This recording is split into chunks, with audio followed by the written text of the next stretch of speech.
So previously we were trying to show that p cohomological dimension of z hat is equal to 1. We have established that it's not 0, so it suffices to show that it's less than or equal to 1.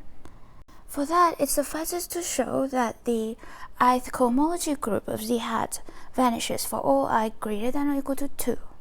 Technically, saying this cohomological dimension is less than or equal to 1 is equivalent to saying that the p primary part of these groups vanishes.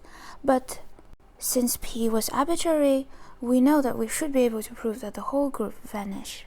Then we say that to prove this, we break it down into the case when I is just equal to 2, and from that we can deduce the case for I bigger than 2 by using a technique called dimension shifting. And this is what we're gonna cover in this video. We'll now try to prove that this cohomology group vanishes in degree greater than 2 using induction. So we think of this case H2 here as a base case. So for I bigger than 2, we suppose that this cohomology vanishes in degree I minus 1. Now we want to show that it also vanishes in degree I. And to do so, we need to relate this cohomology in degree I with the cohomology in degree I minus 1 somehow.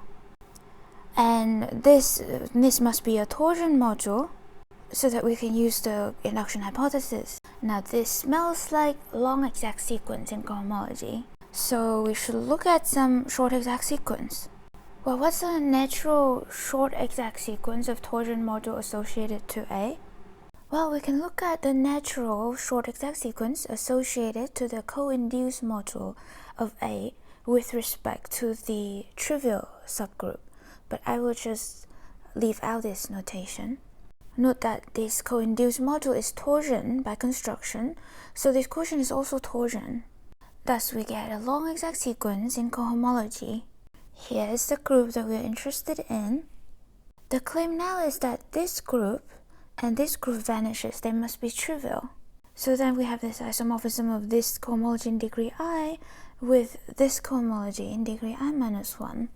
And thus here we have this. So why do these cohomology vanish?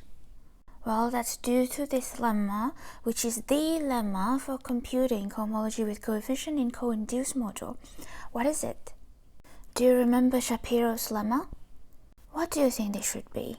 Well, remember, starting with an H module A, this co-induced module is the natural G module we can get from A. So a natural guess would be we should relate this cohomology of G with cohomology of H with coefficient in A.